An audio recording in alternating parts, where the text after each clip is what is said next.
But John Fisher. Okay. You gonna round it up, Lewis? Yes, sir. All right, good. Sorry. Dude.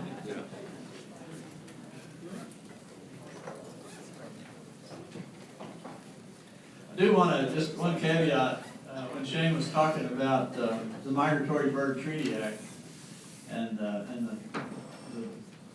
giants in conservation back then, we have a guy in the room whose grandfather wrote the bill for the Duck Stamp Act. After the Migratory Bird Treaty Act was passed, a year or two later, Richard M. Clayburgh Sr., Teal's grandfather, wrote the bill that actually funded what we see today and what we know today as all the wetlands conservation programs that are paid for by hunters. So, congratulations to you. All right, is that everybody? Other species that we're going to hear about a little later from Ted. I want to bring up my friend Susan Kibbe. She's a deep South Texas native from Falfurrias, Texas. How many really know where Falfurrias is? That's great. That's great. That's the heart of great quail hunting. She's a fourth generation rancher from a farming family around Falfurrias. She studied business at A&M Kingsville. Currently, Susan is the executive director of the South Texans Private Property Rights Association, and they're a very dynamic organization, very active, particularly in the last several years with Susan. Let's give Susan a round of applause.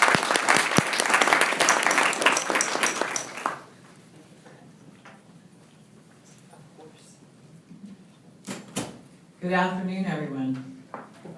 Make sure I find my tools here. It's an honor to be asked to speak to this distinguished group to represent the point of view of the private landowners in this discussion. I'd first like to start, though, with a brief description of our organization, South Texans Property Rights Association, which I'll shorten to STEPRA, was formed back in 2006 and mainly because of one issue, border security.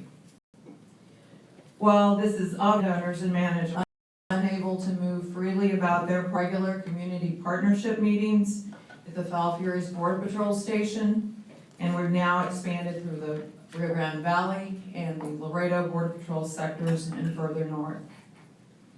We have been successful in advocating for liability protections that make it much more comfortable for landowners to give free rein to law enforcement officials to enter their properties, and we have helped find ways for local officials to legally reimburse landowners for damages caused by pursuit of trespassers on their property.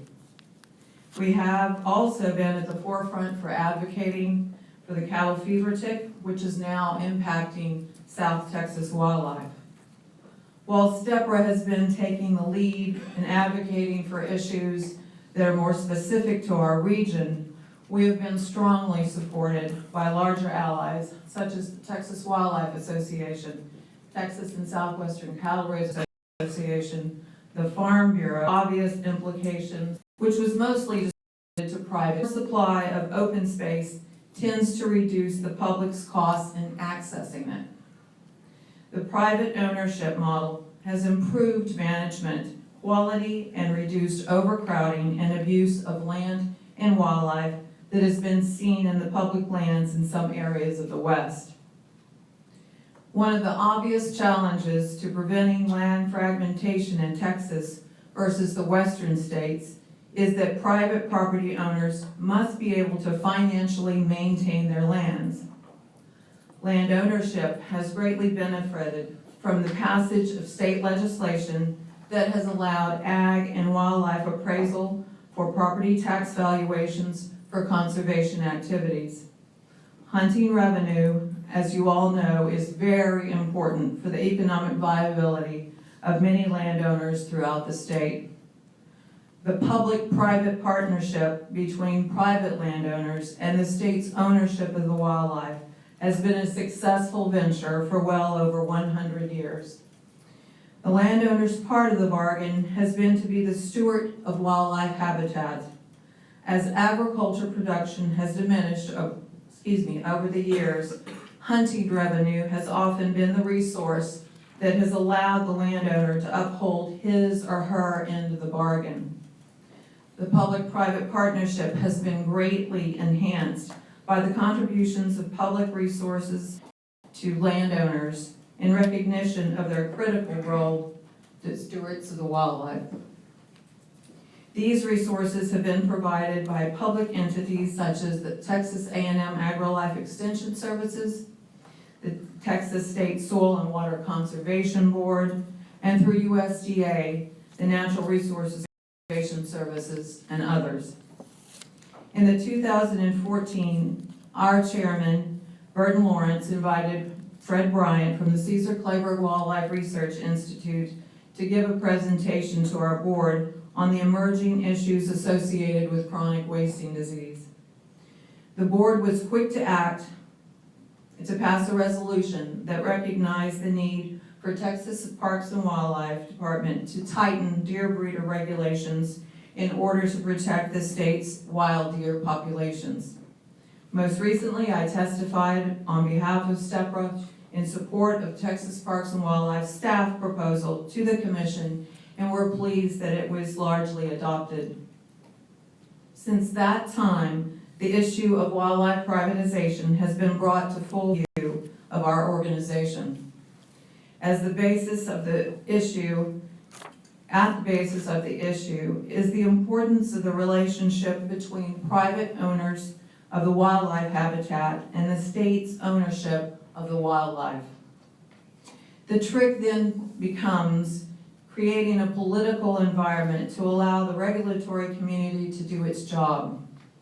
I can't say enough good things about Texas Parks and Wildlife for its effort to come up with the best solution possible to address chronic wasting disease.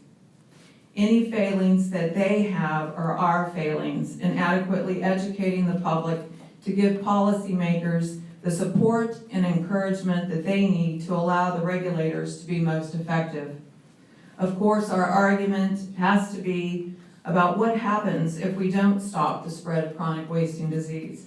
We must explain the damage to the economy, the loss of private land, and fragmentation of what is left. We must explain how that situation could potentially affect the quality and the quantity of drinking water for every Texan in the state.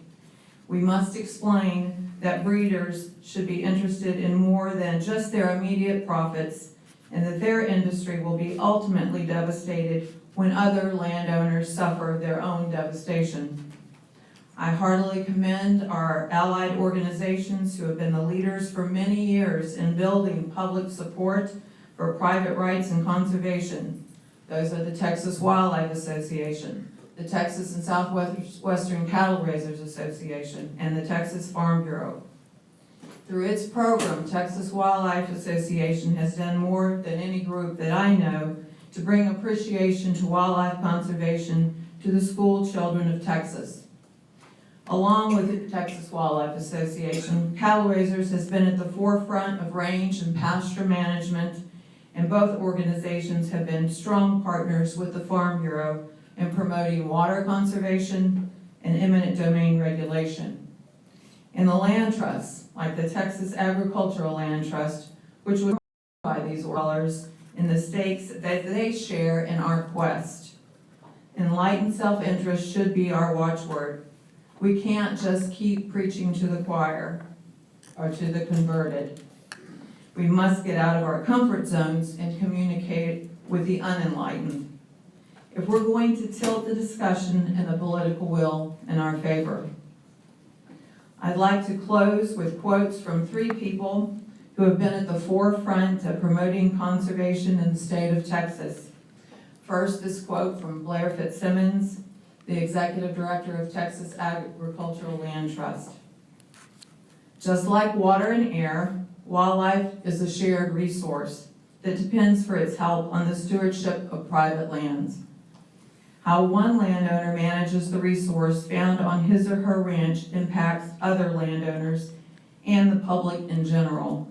As a result, it just doesn't work when we try to privatize and therefore separate resources, like wildlife, from the larger ecosystem which they are a part of. As land stewards, we have a duty to conserve and steward these shared resources, both for our benefit and for the public. Next, a quote from a fifth-generation landowner, T.O. Clayburgh of the King Ranch, whose heirs are passionately dedicated to wildlife conservation. Private property owners are the stewards of the land and conservators of the native wildlife on the land and seas. The native game belongs to the people, now alive, and to those generations to come, the greatest good for the greatest number. The state, through its applied science, sets the harvest limit game to hold and manage wildlife and waterways and the lives of people. Long-term view, where the private ownership takes wildlife policy and its long-term outlook. And finally, I'd like to quote David Langford, fourth-generation landowner and Vice President Emeritus of Texas Wildlife Association. Tracing the lineage back to 1215 AD, Let me start over, David. Tracing the lineage back to 1215 AD to some of the tenets of the Magna Carta, one of the founding principles of our nation in its original split with England when our settlers began arriving in Jamestown, is that all wildlife belongs to the people, not the king. Over the next couple of centuries, that doctrine evolved into our national legal policy that the people's wildlife should be managed for the benefit of the public by the public's government. The only private rights to any native wildlife, including white-tailed deer, and those rights granted by the government via licenses, permits, and regulations. I'd like to thank this organization for putting on this event today, and on behalf of our board of directors and members, I can pledge that STEPR will continue to work with each of you to help conserve wildlife for this Texas. And our last presenter today is Ted Venker. Ted's with the Coastal Conservation Association. He's a native of Houston. As a teenager, I think he grew up dreaming of working for the Coastal Conservation Association. He's a Texas A&M graduate. He's Conservation Director for the Coastal Conservation Association. My good friend Rob Bondren is here today, and his dad, Walter, who I knew well, he was one of the founders of the Coastal Conservation Association. So I'd like to recognize your dad today, Rob. He's currently chair of the CCA Government Relations and is editor of The Tide, their bi-monthly magazine. So Ted, if you'll come forward, let's give Ted a round of applause.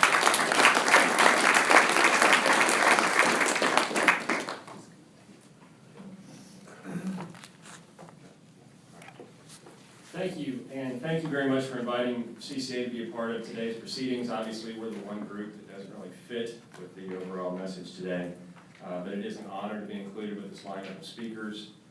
In all honesty, it's probably an honor that we would rather not have, because it means that privatization has made an appearance in saltwater fisheries, and indeed it has. It has.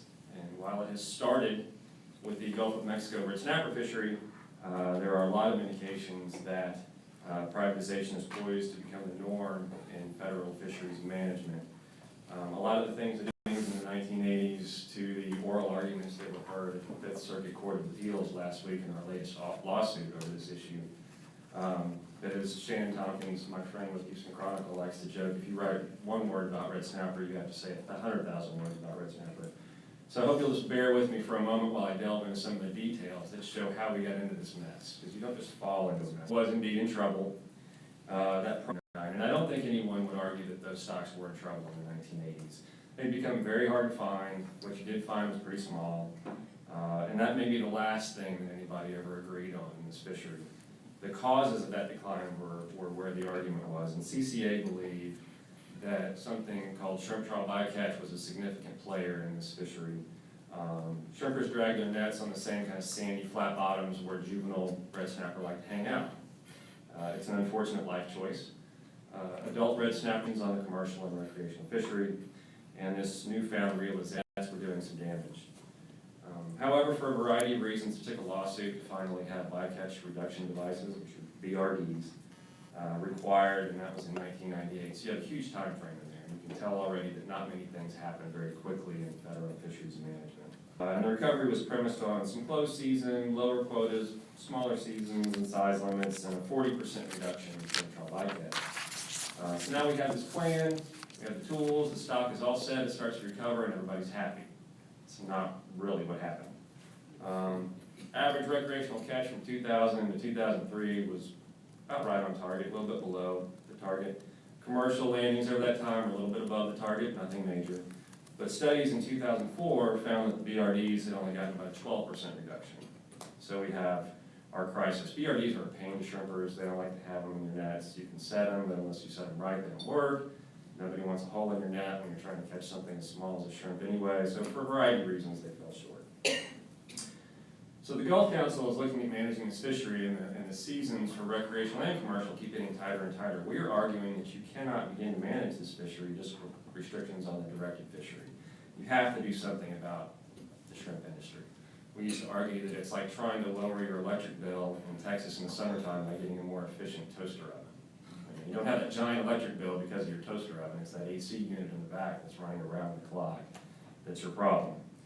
So in 2005, we petitioned the Secretary of Commerce to implement emergency measures to recover red snapper. That petition was denied despite more than 8,000 comments in support. And a few months later, we entered our second lawsuit on red snapper, which we eventually won, and a federal judge mandated a 74% reduction in shrimp trial bycatch for this fishery. That was a huge victory. That's a big number. But given that the shrimpers had ignored the BRD requirement in the past, we were unsure if this would be implemented. So now you have the tools, you have a judge telling you to do it, but would the feds actually implement it? That was the question. So this is a good time to step back for one moment and look at some other things that were going on that sort of pave our road to privatization. Does anybody remember what was happening in the Gulf of Mexico in the summer of 2005? That was the year of Katrina and Rita. That was that terrible, awful hurricane year where the names went all the way through the alphabet and came back to the front again. Along with many other things, the Gulf shrimp fleet was annihilated. Whereas our lawsuit had mandated a 74% reduction, overall shrimping effort dropped 80% because the boats were destroyed. And it stayed that low. Cheap shrimp imports made an appearance in the market, high fuel prices. To this day, shrimping effort is still down about 70%. So while there was some doubt whether the feds would implement this reduction, Mother Nature did so in no uncertain terms. Also at this time, you have to take into account that the malaise of the red snapper stock over all this time when we're trying to figure these things out, and the gross mismanagement in these years leading up to 2005, 2006, allowed this first privatization plan to really take root. You need a good crisis if you're going to implement something as radical as privatizing a public natural resource, right? And when nothing else seemed to be working, a concept called catch shares makes its appearance in the Gulf of Mexico red snapper fishery. This occurred in 2006, and what this plan does is it looks at your past catch history if you're a commercial harvester, and assigns you a percentage of the fishery to use as your own for your own profit for free. It's a great deal. It comes with some rules. It capped it so that no one can own more than 6% of the fishery. That means I own 6%, my wife can own 6%, and my brother can, and my dad and my uncle can. It says explicitly that catch shares are not to be treated like a property right. I can tell you they are treated exactly like property rights. They are bought, sold, rented, leased, probably gambled. I know some commercial guys who have lost their catch shares in divorce settlements. And one thing that catch shares are designed to do, and they do it very well, is consolidate a fishery. Big shareholders buy out little shareholders, right? So whereas you had roughly 1,200 commercial operators before 2006, before this system was put in place, you have about 380 today. And there was an investigative report by a newspaper in Alabama last year that found of those 380, there are 55 who control about 80% of the entire fishery now. Those 55 are affectionately known, not so affectionately depending on your point of view. They're known as sea lords now because many of them do not fish their own fish. They lease them out to others to fish for them. They pay about a 3% cost recovery fee, which is supposed to pay for the cost of this program. I can tell you that does not cover the cost of the program. But other than that, those fish go straight into their bank accounts. This was a tremendous transfer of public wealth into a very few private hands. And those individuals have become incredibly powerful in the federal fisheries management system. And you can imagine why. This is their lifeblood. This is where their fortune was made. And so they are engaged in this system now as much as humanly possible at every single level, at the council level, at the NOAA agency level, and in Congress. They've been around, catch shares have been around for a long, long time in many places around the world. If you think about it, if you've ever seen Deadliest Catch on the Discovery Channel, those guys are operating an individual fishing quota system similar to a catch share.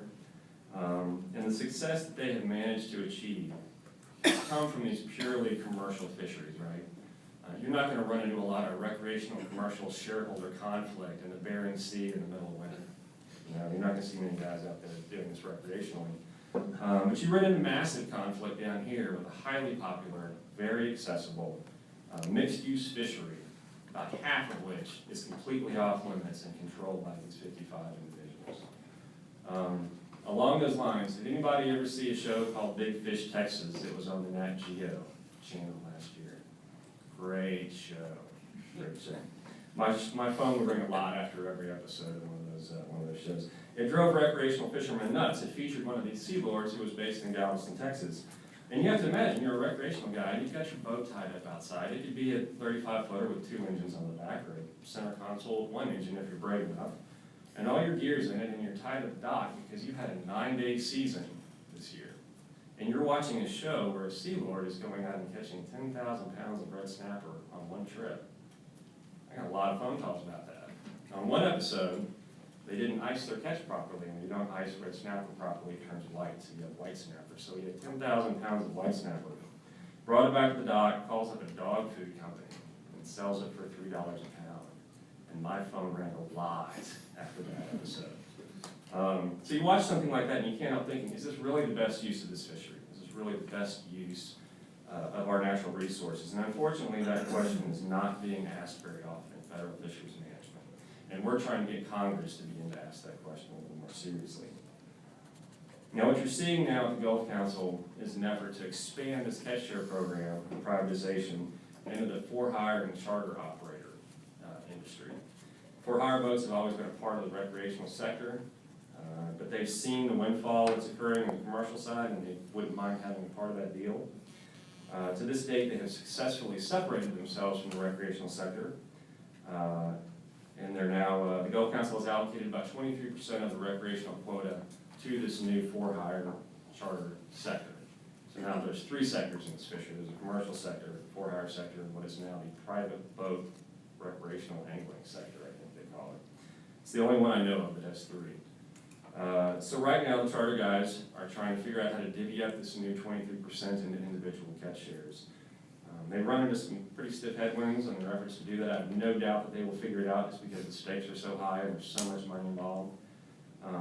But you're looking at a situation now where roughly 3/4 of this fishery is about to be privately held. And this has all happened on the charter side in the last couple of years. I can show you any number of economic studies that show that this is the exact wrong path to be on. The greatest economic engine in this fishery is the private boat sector, and it's not even close. That argument gains absolutely no traction in federal fisheries management. The threat of removing the public from a public resource doesn't seem to gain much traction. And unfortunately, at the Gulf Council, it's driven by this belief that catch shares have saved the red snapper fishery. It's a miracle. And it's totally misguided. If I can take a minute, I want to jump back to our earlier discussion about shrimp trawls and hurricanes. You had the shrimp fleet wiped out in 2005. You had catch shares implemented in 2006. The good news here is the red snapper have recovered wildly. It's a tremendously healthy stock out there now. There are a number of marine scientists who think it's probably the healthiest it's ever been. And it's hard to argue. If you go offshore, Shannon, it's hard to catch anything but a red snapper. And not just the small ones anymore, the big, nice fish. And every upward trend line you can find starts about 2005, 2006. We believe that it's due to the shrimp trawl reduction in the hurricane season more than anything. It's the only thing that has fundamentally changed in this fishery over 40 plus years of federal management. No fisheries in the commercial sector tell you that it's the catch share system that saved the day.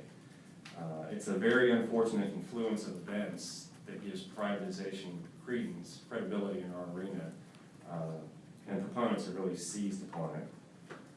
So that gets us to the crux of our problem. Privatization benefits this tiny sector of people. It doesn't do anything from a conservation perspective, in our opinion, and it's wildly unpopular with the general public. But the reality of this presentation should be that the council has gone, our federal fisheries management system has gone from one that was doing a terrible job managing these fisheries a couple of decades ago, to one that is now dispensing tens of millions of dollars of public wealth and these precious natural resources into the hands of a very few people. And it's completely not equipped to handle the greed and manipulation that's accompanying this wave of privatization. We have people on the Gulf Council right now who literally own catch shares and are voting on these policies.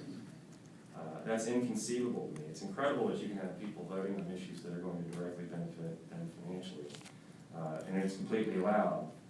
The threshold at NOAA is such that if you just declare it on your financial interest statement, it's okay. I don't know how you can rectify that in your mind. But if and when the legal options are completely exhausted in this fight, which we're probably nearing the end of that line now, there's no doubt this privatization wave is going to play out faster and faster, not just in the Gulf of Mexico, but in other regions around the country. To their credit, state agency representatives, particularly Texas Parks and Wildlife, have been really the only light in this wilderness during this fight. The states simply do not manage this way. They never have. They face equally difficult fisheries management challenges over their histories, probably greater ones, and yet you don't see this kind of privatization in state waters. There's a tremendous amount to be said for local control and state agencies, which seem to really take seriously this responsibility to provide access to these resources for their citizens and to the public. Their way is the harder way, there's no doubt about it, but it is the way that is truest to our tenets of wildlife conservation that were discussed earlier today by so many speakers. The federal system, in my opinion, is really being corrupted by these folks who are seeking to line their pockets, or by bureaucrats who might be seeking to find the path of least resistance. And unfortunately, except for a lucky few winners, that's really a dead end for recreational angling, right? The upshot is that 30 plus years of federal management left us with a 9-day recreational angling season and a fishery that's set to be 75% privatized. I can say that our membership, which is a pretty hardcore membership, dedicated to conservation, habitat, rehabilitation, everything you can imagine, is disillusioned to the extreme in this fishery at this point. We coined the term snapper fatigue to describe it, where it becomes harder and harder to care because their comments and their engagement has been so routinely dismissed over the past several years. And the last thing you want as conservationists and sportsmen, the very last thing you ever want, is for the public to feel they've been pushed so far outside the system, so far into the corner, that they no longer care about these wildlife resources. And that's exactly what we're starting to find, at least in the West Snapper fishery. I wish I had a better story to tell. There's about 1,000 different facets of the story to tell, each of which would take more time than I have. But I think the ending of the story is that we're in the midst of making a terrible mistake in the management of our federal fisheries. As Mr. Mahoney said earlier, you can't mend broken eggs, and we're about to break a lot of eggs in federal fisheries management. So in the time I have, I think that's probably my message to you today. I really appreciate the time to come and talk to you about it, and I'll be happy to answer any questions that you might have. Thank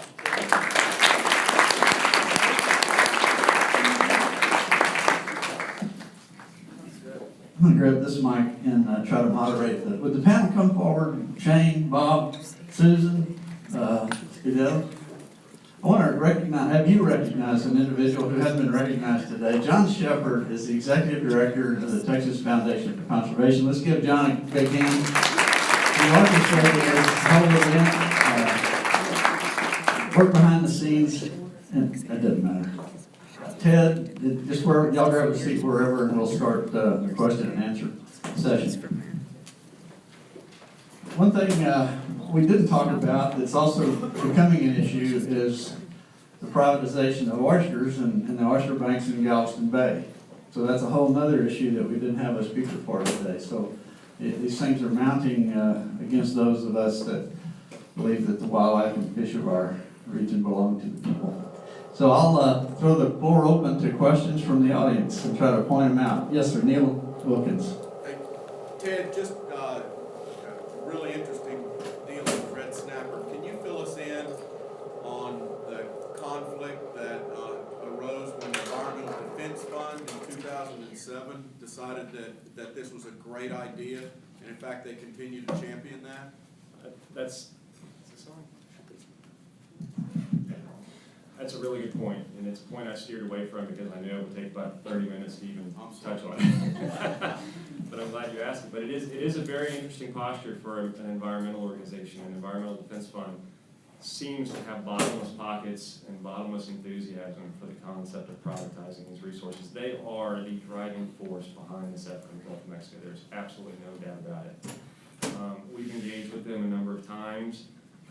They think the way to fix it is through market-based solutions that transfer ownership to commercial entities. They're reaching out to commercial groups all around the country. They're starting to delve into the charter to hire. They're the ones that are organizing charter to hire. They have formed a number of groups in the Gulf of Mexico, the Charter Fishermen's Association, several different entities to come and lobby the council and federal agencies. There's no doubt about it that at some point in their history, they definitely made a philosophical decision to embrace privatization as the answer to federal fisheries management problems that really, honestly, can be fixed with traditional management tools, as we found when you finally got shrimp trawl bycatch right and red snapper and enforced it. That fisheries has reached new heights. You didn't have to go that route, but now that the genie's out of the bottle, we're certainly finding it hard to put back. Other questions? Yes, Greg? My hat is tipped to all the speakers and to John for doing such a great job of putting together a great assembly of presenters and presentations.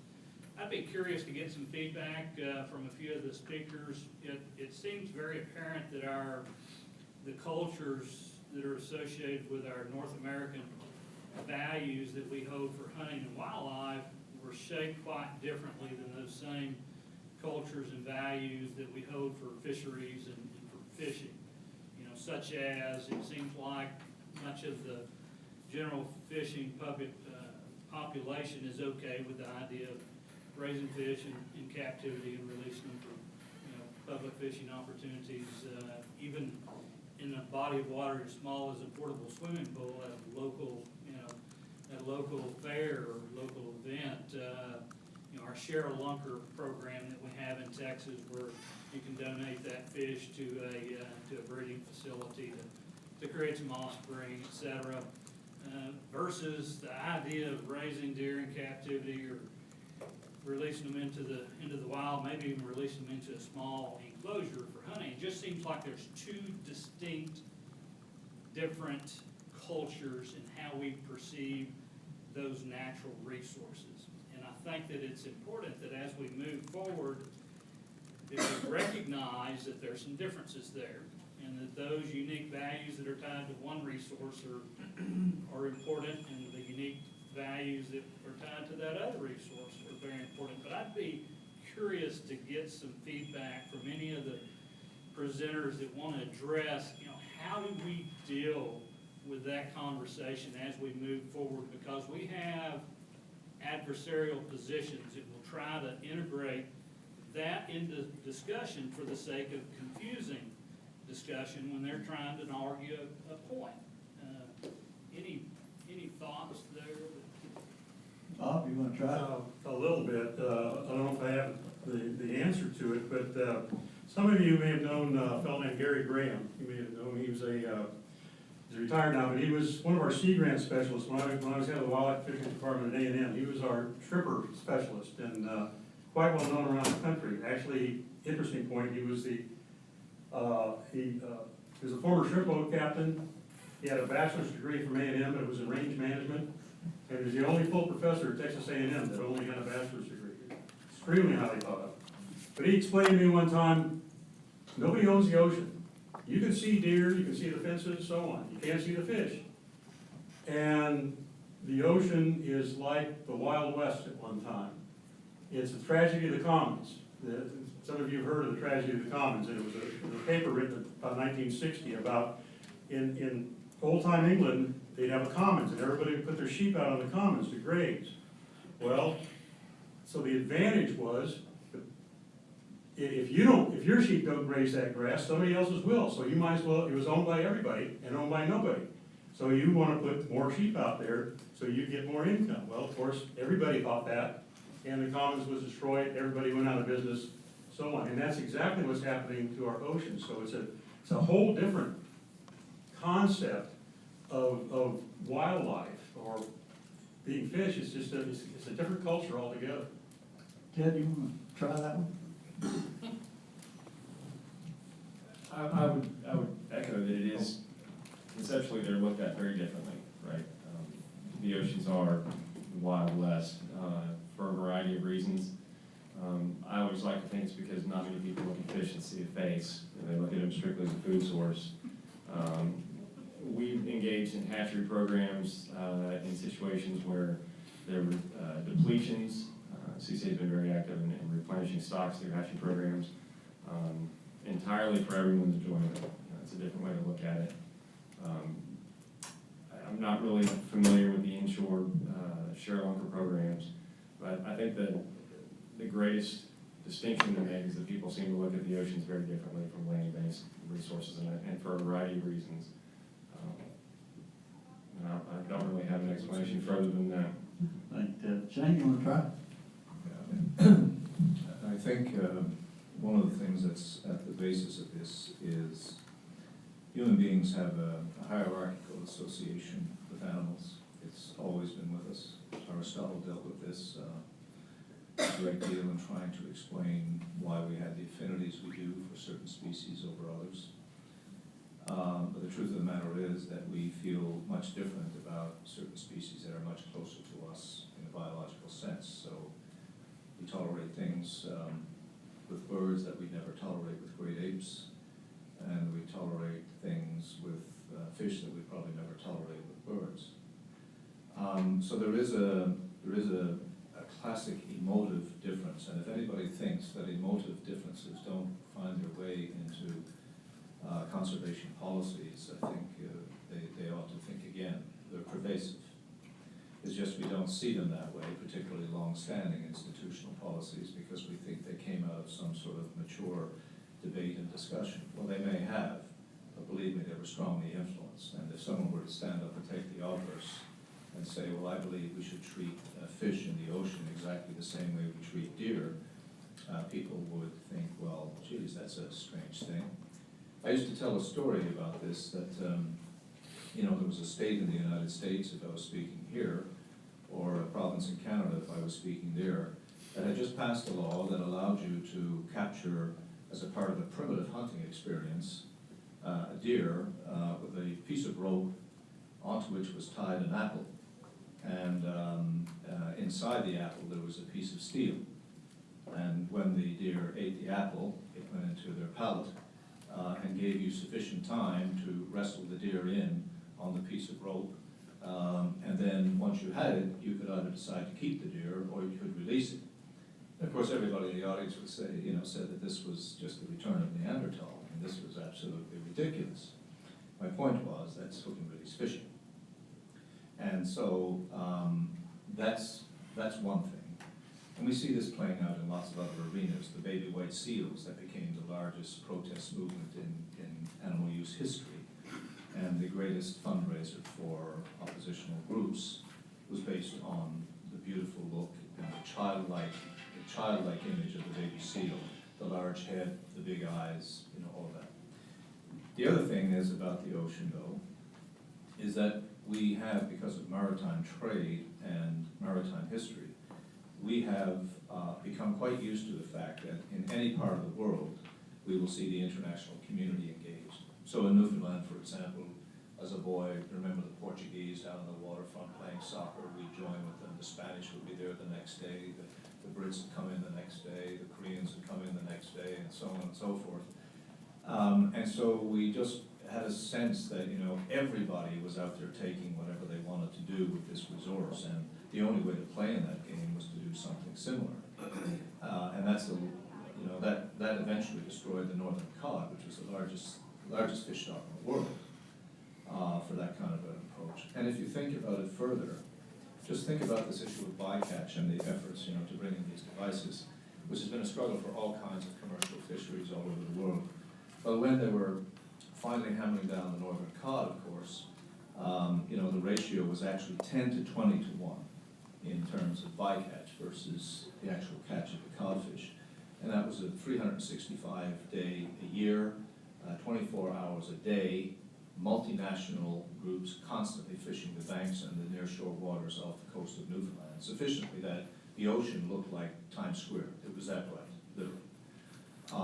And so it would be akin to saying to somebody who's a moose hunter, you know, you have a permit to hunt moose, but if along the way, you know, you kill a couple of bear, probably shoot a few coyotes, may take down a couple of wolves, shoot a couple of eagles, take out a few owls, and maybe, you know, pop off a caribou or two, that's okay, it's bycatch, but, you know, you're still legal. I mean, just think about how absolutely ridiculous that would appear. That is exactly what is sanctioned in international fisheries, has been virtually ever, and is still sanctioned to this day. So why does that persist? In part, believe me, it persists because as animals ourselves, we figure out our relationships with the wild others. And some of them, we know that we're going to give them something different than we're going to give to the others. We treat cattle better than we treat hogs. We treat hogs better than we treat chickens. And this is not decreed. It's what happens. I think the only way forward with regard to this with world fisheries, when finally, crises, to come to your point, you know, when finally the northern cod fishery was closed in 1992 after 500 years. 500 years of harvesting. Finally, people figured we probably had to do something different. And so something different is being done there now, and the cod is coming back. But it's a very difficult thing to police. You can police wildlife on land, you know who's engaged. Half the fish on the world's ocean are flying under flags of convenience. We don't even know who they are. They may run an Indonesian flag, but they might be out of Corsica. They might run a Corsican flag, and they might be out of South Africa. You know, that's world fisheries as we know it, and 2 billion people a year rely absolutely on it. And as I try to remind a lot of people, all world fisheries are hunts. So when you want to talk about taking hunting away from people, understand something. All world fisheries pursue sentient creatures that attempt to evade us. We eventually capture them, we kill them, we butcher them, we eat them. It's called hunting. So there's also other angles in this mix that could be very beneficial to our wider discussions here. Thank you, Shane. Good question, Greg. I expect an essay by you in the next Texas Wildlife Association magazine on that topic. That'd be good. I think George Orwell said it best. All animals are equal, but some are more equal than others. Right? Next question. David? No? Okay, I can hear. Yes, please. Mm-hmm. This is directed at anyone who would like to answer. In the discussion of the history, it was noted that the North American wildlife model was originally predicated using a funding source of fees and licenses from hunters and fishermen, meaning that the species had to be hunted. But today we have a lot of challenges with respect to non-game species, and also that there is a lot of appreciation by people who appreciate wildlife that don't happen to hunt or fish them. At the same time, it's rather inequitable that the hunters and the fishermen are really shouldering all of the burden. What is your feedback as to making this a more equitable and perhaps getting a wider audience that would support wildlife financially? Bob, try that one. Yeah, Shane, you next. Some years ago, you guys in the wildlife field might help me out here on memory, but some years ago, there was an effort called Teaming with Wildlife. And it was an effort, of course, the Pittman-Robertson Act is an 11% excise tax on guns and ammunition. And a portion of that now goes, as I understand, to law enforcement safety training or something like that. But at any rate, most of it goes back into wildlife. And then the Dingell-Johnson Act And there was an expansion of that one time, so fishing gear and boat motors and even the gas, I think, has an 11% tax that goes back to the agencies. There was this teaming with wildlife thing was to find a tax on things like bird seed. That's about a $3 billion a year business, bird seed. Binoculars, canoes, backpacks, things that other outdoor recreationists use. That would go, again, back to those agencies, state agencies that provide those resources for people, not just critters, but outdoor recreation in general. It failed. There were something like, I don't know, 12 or 1,600 organizations in favor of that. Some of the big sporting good manufacturers, I think Pro Bass was the only one that supported it. Most of the others, REI and a lot of the others were against it. And the Congress saw it as a tax. We can't approve a tax. Now, there was a smaller portion that was approved. I think it came from offshore oil revenues, and it was the state grants program. And maybe one of you state Parks and Wildlife people can explain that, but there was a smaller thing that did provide some income back to the states for non-game and other outdoor recreational activities. But you're right, if you look at the number of wildlife watchers in the country, they way outnumber the hunters and fishermen. Well, I meant really sort of like there's hunting and fishing licenses and fees, or passes or permits. Why not at some point a permit for people who are doing wildlife watching, in which they realize they can support what they care about, just like the hunters and the fishermen support what they care about? Might be hard to enforce that kind of a law. You saw that bird and you didn't have a license. But yeah, I agree. I mean, I haven't hunted ducks since I left Texas years ago, and I still buy a duck stamp every year because the money goes for a good cause. I know a lot of people that do that. But you're right. But it's been very difficult, and I'm sure any state agency has found, and federal agencies, try and raise the cost of a hunting license or a fishing license is $5, much less put in a tax, a fee, a license fee for other types of activities. It's very difficult to get any kind of a new fee or tax approved. But you're right, I agree. Great question. Anyone else want to comment? Jane?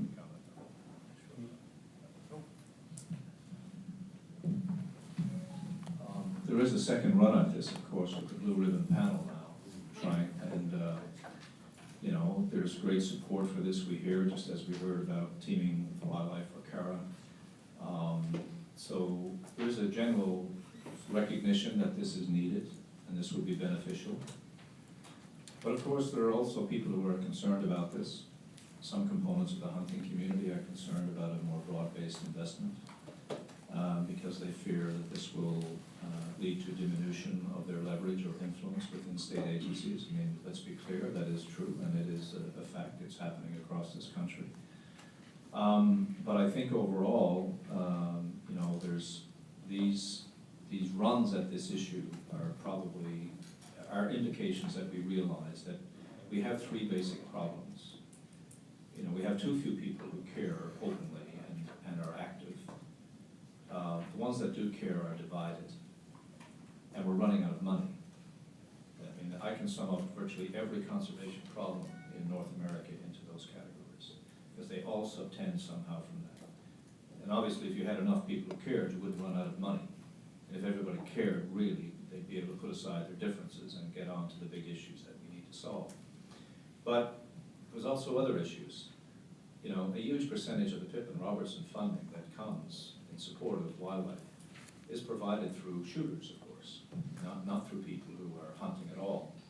And there is a rising feeling that far more of that money that comes to the state agencies should be spent on shooting activities, not on conservation, if you will, kinds of activities. Not an illegitimate claim, I don't think, on the part of that fraternity, though one wishes everybody would be willing to give money to conservation, of course. But I think, you know, there's a basic question about funding. 360 million people approximately live in the United States of America. I think that's about your population currently.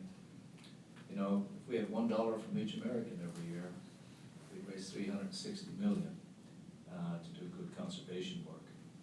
So at some level, one begins to wonder, you know, is it the fact that we can't convince people that these tiny amounts of money are worthwhile? Or is it because of the way we try to make them aware of it? Or is it because we've spent so much of our time trying to deal with political elites and professional elites? You know, David Orr, after 23 years or something of writing a column in Conservation Biology Journal, you know, every issue, retired after that long period of time. In his last essay, which I keep on my desk, he said, if I had to do it all over again, a highly respected academic man who wrote hundreds and hundreds and hundreds of scholarly papers, and then his columns every issue for that length of time, which takes a lot of commitment, believe me. He said, I would have spent more of my time in cafes and truck stops and small local stores, talking not to my elite colleagues, if you will, and not to political, you know, movers and shakers. I was simply, you know, have been speaking to the average citizen on the street about why all this matters. For me, whenever I hear the discussion of investment by the citizen who has the public trust at their back, I see some kind of disconnect that we haven't been able to figure out. And then when I examine that, one of the conclusions I come to, based on the evidence, is that for really ever since the 1930s, when we had the explosion of outreach, forming the Wildlife Society, forming the National Wildlife Federation, the duck stamp, the Pittman-Robertson Act, I mean, it was just an explosion of things came out of one meeting at the Waldorf Astoria. Not since that time have we really ever had a convulsion in the conservation movement that led to anything like it. And that, of course, makes us reflect on the fact that we have to go back to the 1930s, case of Aldo Leopold, in the hunting world to find a true hero. I think that kind of also is relevant to this point. If we don't have heroes, modern heroes, that can inspire us to give as citizens, whether we hunt or fish or not hunt or fish, to me that's meaningless to me personally. That doesn't matter at all. Then I think, you know, we have to ask ourselves, that's the problem, and we need to solve that. And a coalition of passion and interest should be able to be a coalition of funding, one way or the other. And I'd much prefer that came from the ground up rather than from the top down. But whichever way it comes, I guess it's an advantage to us. Thank you, Shane. Question? Yes, Rebecca in the back. Hi, thank you all for your presentations. This conversation is largely about public ownership versus private ownership of wildlife. In the last 10 years, some of you or some of the folks in the room may be aware there's been a new development. It's emerged in New Zealand and in Ecuador, and importantly in about 30 small rural communities in the U.S. Where these communities have decided to move wildlife and ecosystems out of the property category entirely. So in New Zealand, you have two landscapes where the government has decided to say nobody owns this property, but will recognize it in law as having its own rights that that will be advocated by a surrogate, effectively. So I'm wondering if anyone on the panel has heard about this development. It's new over the last 10 years, and if you have, and if you've given it any thought, if you could just share a few comments in the context of who owns wildlife. Anyone?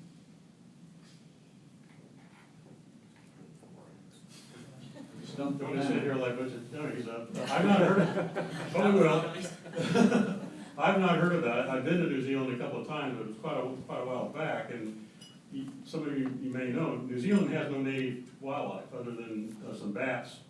And so everything they have, the red deer particularly, are considered pests. And you can go out and shoot as many as you want. let them lie or take them in. Of course, they developed a venison industry over time, and they do have some regulations of waterfowl hunting, but actually, you go to New Zealand and ask to find a biologist, you won't find one, unless maybe a waterfowl biologist. So it's a very different concept of wildlife there. They're mostly, what is it, the raccoons or the possums they have are a pest, and the deer were considered a pest. So, but no, I've not heard of that, or in the US. All right. Good comment, good question. Yes, David? Right, thanks, Fred. Just want to kind of dovetail off of what Greg said. You know, find ourselves and I find myself as a public advocate in some mental gymnastics from time to time. You know, Ben Masters and Louis Harbison, they're documenting and implementing pronghorn restoration programs where, you know, very hands-on, intense translocating in the eastern Turkey and East Texas, and of course all the fisheries, but private and public operators on the coast, and the shareholder stuff, and we applaud that, and I think it's righteous, but there's this, we find ourselves in this really difficult or complex continuum of wildlife management and what's acceptable and what's not. And you know, I guess my question is really to you, Fidel, how are we intellectually honest with ourselves, and how do we foot the public trust doctrine in a private property state that has such permissive and really extreme wildlife management practices that are legal and permitted, and I ask that as a kind of a devil's advocate, or not kind of, entirely as a devil's advocate question, but I know what in my heart of hearts is what's right, but I find myself sometimes challenged to explain that to a lay, back to, should we be talking to elites, or should we be preaching in truck stop parking lots? And you know, I think that's what this is all about, is all trying to find ourselves on one page where we're speaking from the same hymnal, or singing from the same hymnal. So I'm rambling a little bit, but I think you know the thrust of what I'm getting. I thought a bit about this myself, and I struggled with this whenever Fred first approached me. I started thinking about the post doctrine and everybody, or the wildlife belonged to everybody. And I thought, well, what are the arguments against privatization? And I started thinking about all the animals that to one way or another have been privatized: bison, salmon, pheasants, quail, elk. And if it's permissible for those species, why is it not permissible for white-tailed deer? You know, Or red snapper. A red snapper or anything else. And so I think it comes along with being human, and oftentimes we argue the same thing at a different perspectives depending on what side we're on. Take, for example, exotic species. You ask anybody in general, and non-native exotic species are a bad thing. Yet we have pheasants that are here. We even have an organization, Pheasants Forever, designed to carry that population into the future and provide opportunity. And so on one hand, as conservationists, we're saying exotics, non-natives are bad, don't import them. But yet on the other hand, we have a conservation organization promoting an exotic species. And so I think it's something that we have to contend with. There are philosophical questions, and how in your mind do you split it out? The practice that you mentioned, I think it's easier in my mind. You're talking about wild population restoration, whether it's bighorn or pronghorn, quail. There's translocations that have been occurring trying to augment or restore populations or return bighorn to mountain ranges that they used to occur before, and they're wild animals being transported from wild populations. Those practices, in my mind, are easier to reconcile than something like exotic species, where we promote certain species but we shun others and they're all exotic. Or in this case, where we allowed privatization, or at least game ranching, game farming for some wildlife species. The parental stock for salmon, for bison, for quail, for elk, at some point came from the wild, and somebody had to get granted permission to do that. And so I see it somewhat difficult for, the deer breeder would say, well, you allowed it for 5 other species, why not now? And I guess you could say, well, we're trying to stop the damage or minimize the harm that we've done in the past. We've learned from those mistakes, or at least we're trying to uphold as much as possible the trust doctrine. But I think as conservationists, it's good to kind of look at your beliefs and challenge them, whether it's religion or politics or conservation.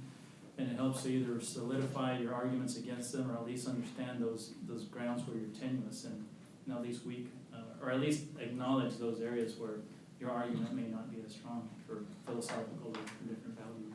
Sorry I didn't have a good answer, but I think No, it's it's, I'm glad that you didn't have a real fast one, that would've made me feel really. Another, go ahead. We're not mutually exclusive, right? Well, I've got one along the same line that I want to ask Shane this question on the North American model. Principle 4 says citizens have the freedom to view, hunt, and fish regardless of economic status. Does that conflict with Texas private property rights and access?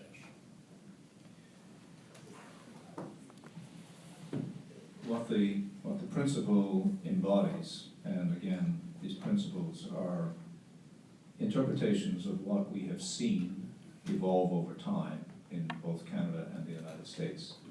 So the idea that there will be, of course, democratic access, and that legally that is the case. There is no way in which a person can be kept from applying for a permit or license in most cases by virtue of any reason other than, in the case of some very high commodity prices, they simply can't afford it. But it's not a legal restriction on them from doing so. And that pervades and touches on most aspects of life. Obviously, there's certain things some people can afford and certain people others can't. I think the issue becomes more focused and more poignant in circumstances where a lot of land is privately owned. And of course, the private property rights issue arises, and the private property rights of the landowner supersede, and access can be denied by the owner, obviously, for anyone who wishes to come and hunt. And this often, regardless of any manipulation of the animals behind fences, genetically or through feed or whatever, can increase the cost of people having access to that hunting experience. It is not difficult to find people in Texas who complain about, and I mean Texans themselves, who complain about the cost of hunting in many parts of Texas. But I think the principle is there that says, you are not going to be prevented from engaging in that activity from any legal point of view. The economic point of view was not what was enshrined in that principle. In other words, there may well be circumstances where people can't afford to go to Africa, for example, to hunt, or they may not be able to come from Texas to Newfoundland to hunt moose, or they may not be able to go from Newfoundland to British Columbia to hunt because of economic realities. But there's nothing legally that is preventing people from doing it. Now, one of the outcomes, however, of the economic realities of these circumstances is that we risk, if this process becomes too widespread and too expensive everywhere, of course we begin to limit the number of people who can actually participate in hunting. And that is obviously something that those of us who hunt and fish don't want to do. We want to have as many people engaged in this activity as possible. But I see that as as an issue for all of us to discuss, to find what we can do within it. But I also believe that there will never be a perfect circumstance there. There will always be people who are more or less advantaged financially in society. There always have been, and there always will be. And so I can't see much of a way to ubiquitously or entirely get rid of this.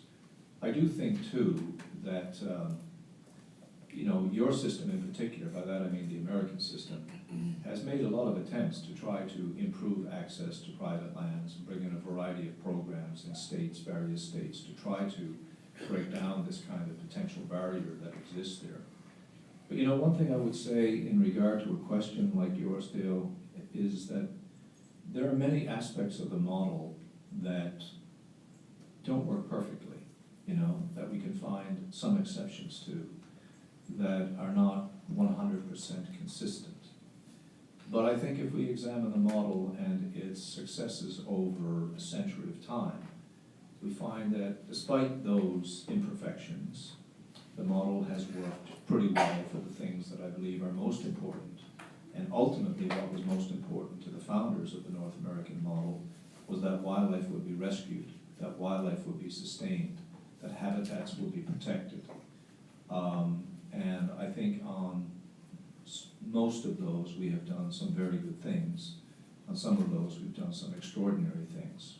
So I know the point that you are making, but I see some inevitable inadequacies and some things that are not entirely fair all the time. But they're not because the principle of the model is wrong. It is simply the reality in our societies. Make what happens, happens. Thank you. Okay, to stay with our schedule, we can take one more burning question and then we're gonna close the meeting. Yes, go ahead. I have a question, actually, is it John Shepherd? So I don't want to put you on the spot here too much. Go ahead. Foundation. I was hoping to get out. I don't say anything at all. I have a question for you. Really to come back to something that Shane mentioned in reciting some comments from David Orr, I'm with Audubon, and we're working hard, working with partners in other parts of the country, and to address some of the conservation challenges we face in an ecosystem like the sagebrush, where it's really become a forefront of everybody's awareness that in order for us to succeed in the biological and ecological goals we have on that 67 million acres, we're going to have to build much stronger, durable public will around the importance of that ecosystem that is largely misunderstood and completely undervalued by most of the public. This notion about we should be communicating not necessarily so much in forums like this, but with that general public to build that durable public will and that understanding around the complexities of this issue. Is the foundation considering playing a role in convening such a concerted effort where you have great organizations like TWA and Ducks Unlimited and Audubon that can help partner with you to facilitate a larger communication effort statewide to build that will? The short answer is yes. That's really one of our primary goals here was to gather together a large group of conservation organizations that each represent their own niche, because we felt like this was a real common ground. And some of you have heard me say this in the past, but as Fred Bryant would say, that the issue of privatization is the only thing that keeps him awake at night, worrying. And so this is the baseline issue to us. The threat of privatization is a baseline issue, and so we feel like that we have to make a very solid foundation to keep moving forward from this. And kind of a more practical answer to your question, or one of the things that you brought up. Going forward, we're going to rely heavily on social media to build up an interested audience. We're going to continue to cultivate other agriculture and conservation organizations to bring them into the fold. Good question, thank you. Let's give the speakers a round of applause. Let's keep clapping for John Shepherd who organized this thing, please.